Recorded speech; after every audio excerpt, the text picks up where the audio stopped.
Cole Whitaker heard the pump burst before he even saw it.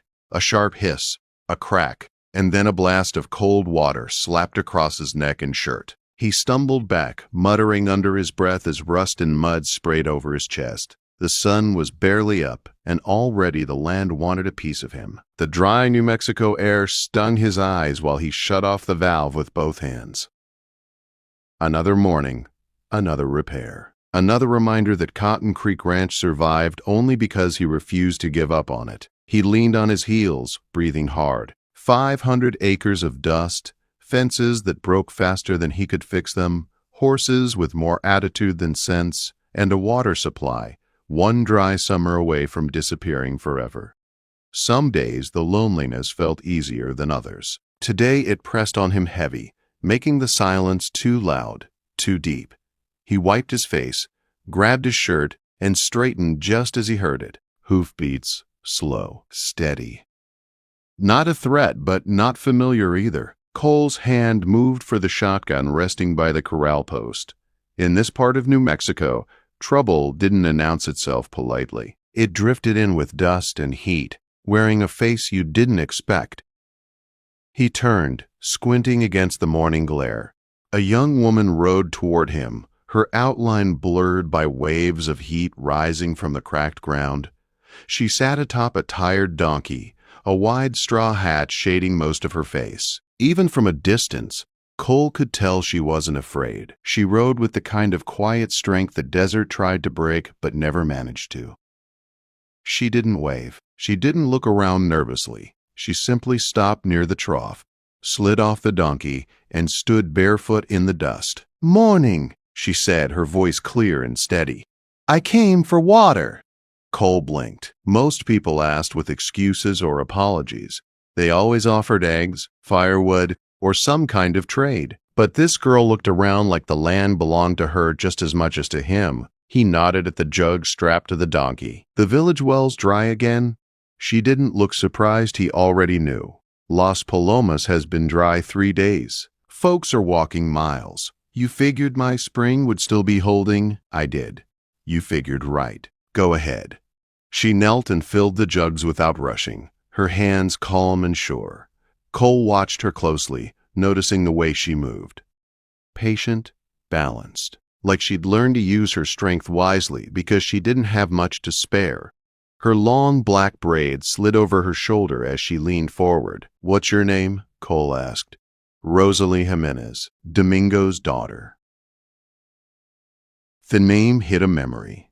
Domingo, the quiet blacksmith with a limp and a scar along his jaw. A hard-working man Cole respected even at a distance. He never knew Domingo had a daughter. "I'm Cole Whitaker," he said. She didn't look at him when she answered. "I know who you are. My father says your family's been here longer than the cattle." "That sounds like an insult." She gave a small smile. "Maybe it is." When the jugs were full, she lifted each one with surprising strength. Cole stepped forward, surprised. "You came all this way alone?" She nodded. "No one else had the legs for it. It's dangerous." Bandits were spotted near the ridge. "I brought something," she said, lifting the edge of her dress just enough to show the carved handle of a blade tucked into her belt. "I know where to cut." Cole let out a soft laugh. "You're not scared of the desert.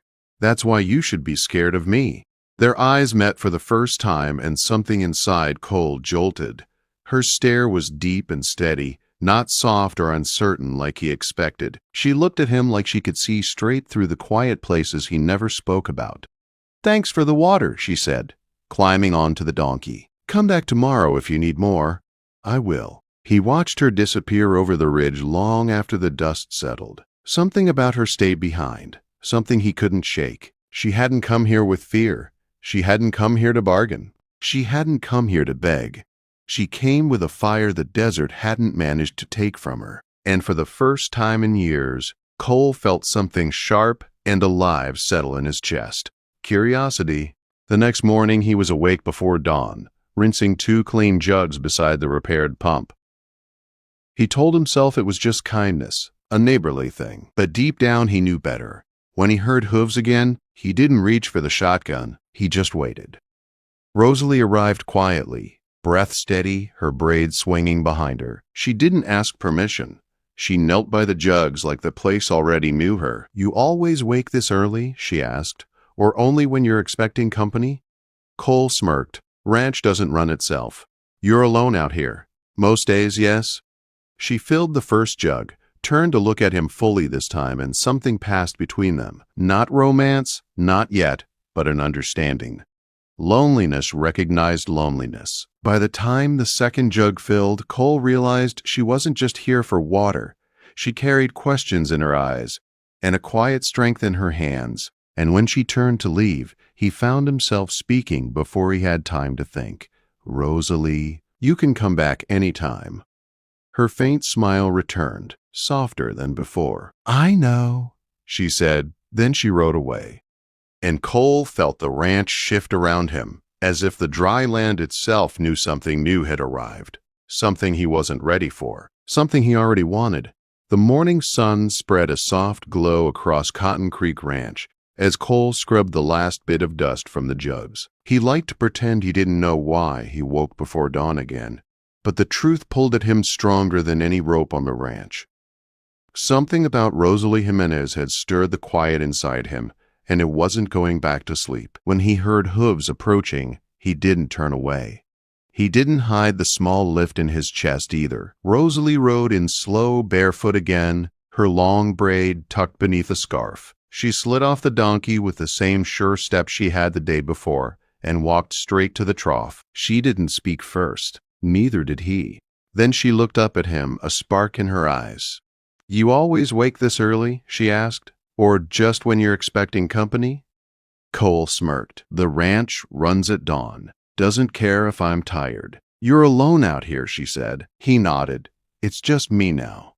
Something in her face softened. She filled the first jug without rushing, letting the quiet settle around them like a blanket.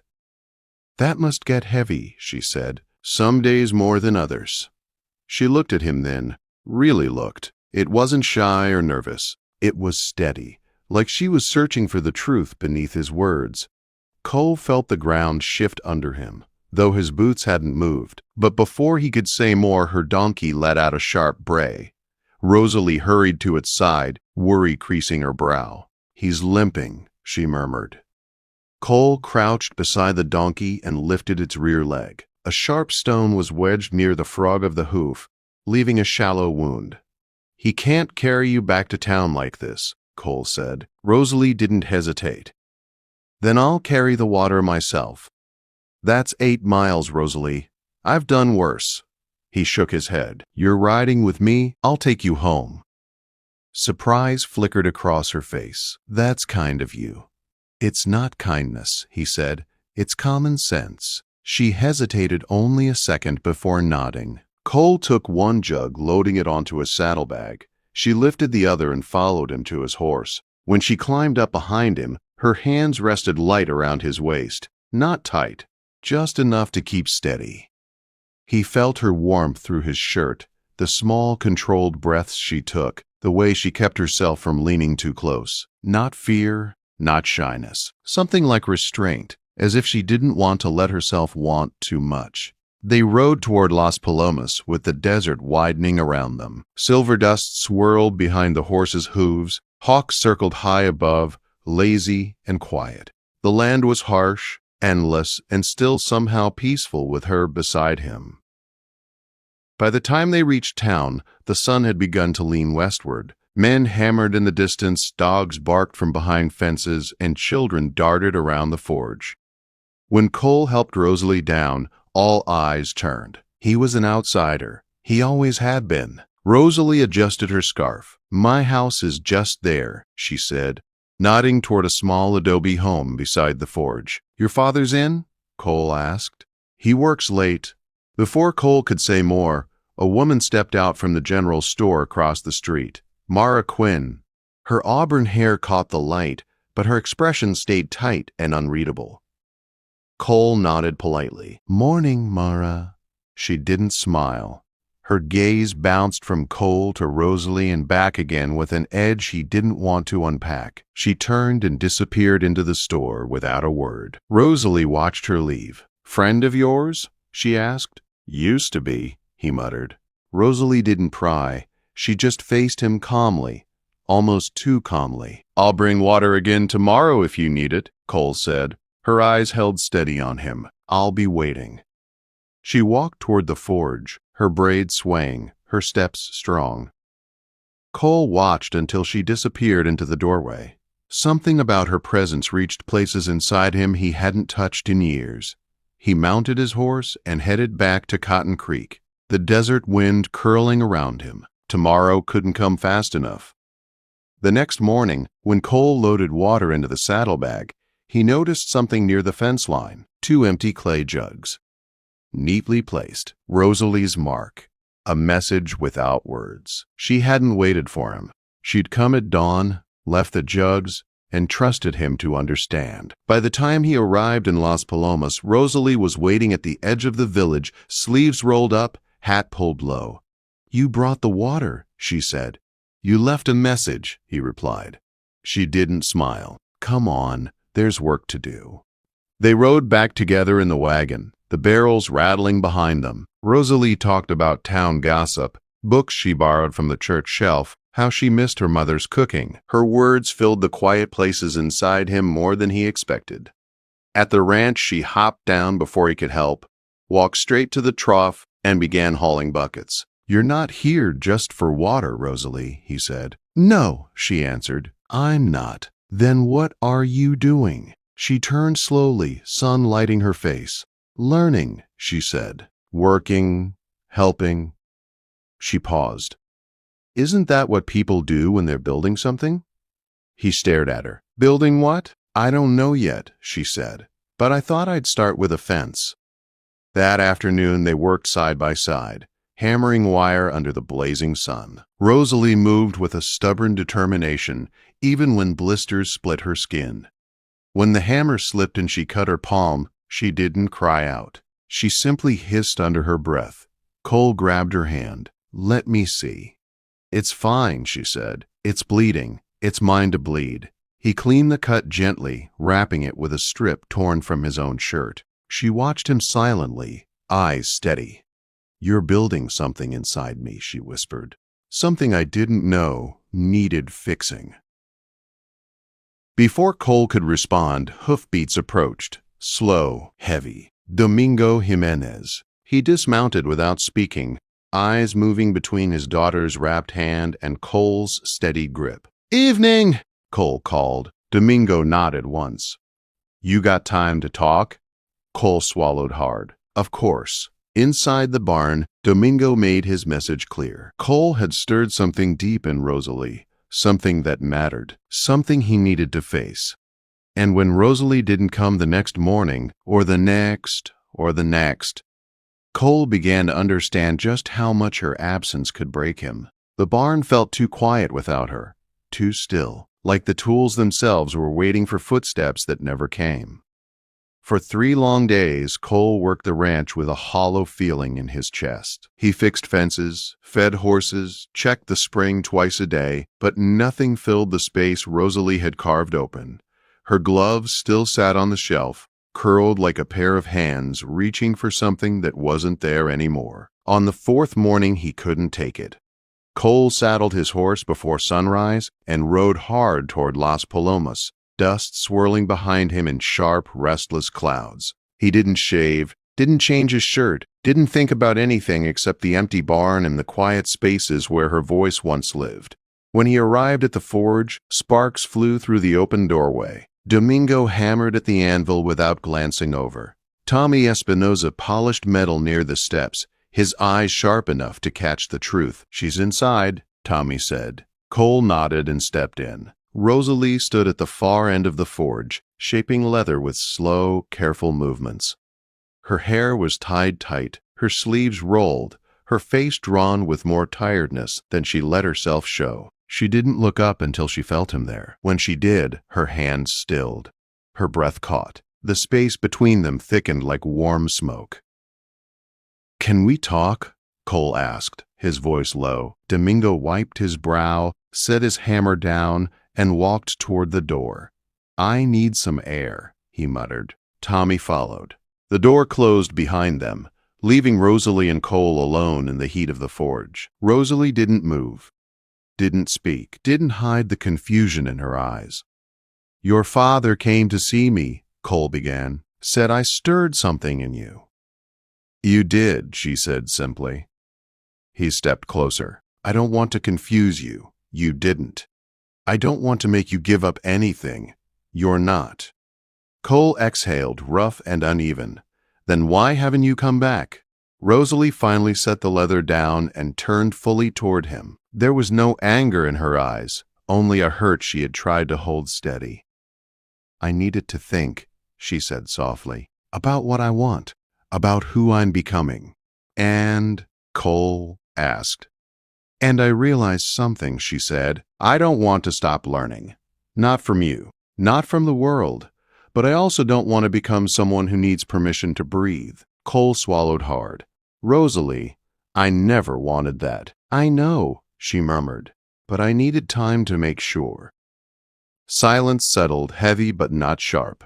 She stepped closer. "Why are you here, Cole?" she asked. "Tell me the truth." He took a shaky breath. "Because I miss the sound of your voice in the barn. Because every time I see your gloves on the shelf, I forget how to work without you. Because I can't stop thinking about what we started building." Her eyes softened. "And I don't just mean the shelves or the fences," he said. "I mean us." For the first time in days, she smiled, small but full of hope. She took his hand and placed it over her heart. "I asked my father yesterday," she whispered. "Asked him what? If I could marry you." Cole froze. The forge's heat suddenly felt colder than the desert wind. "He didn't yell," she said. "Didn't argue. He just said, 'Then he better come speak to me like a man.'"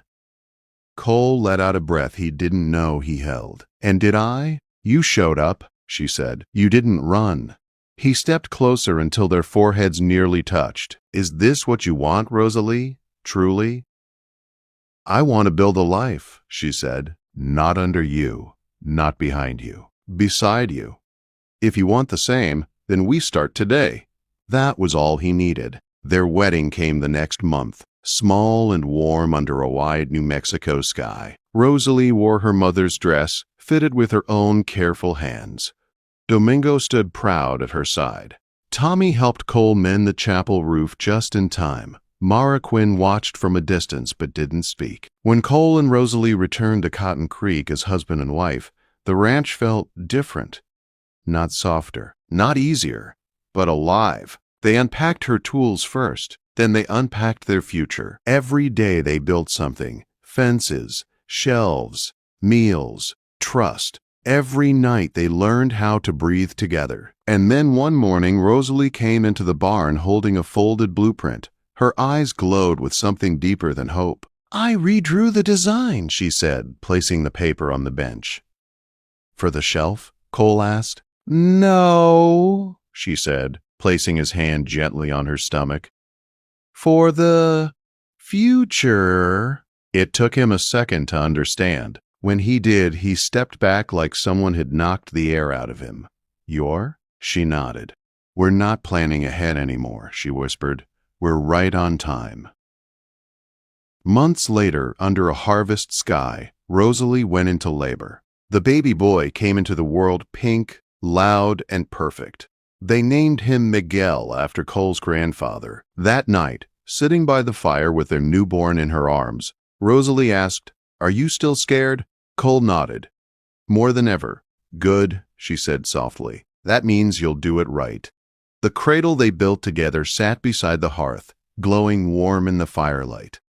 Cole often traced its edges, remembering the days Rosalie first asked him to teach her how to use her hands. Now those hands held their son, and as Cole stood on the porch, one quiet evening with Miguel against his chest and Rosalie beside him, he whispered the truth that lived deep in his bones. "Love isn't something you wait for," he said. "It's something you build." Rosalie smiled, resting her head against his shoulder. "And we've only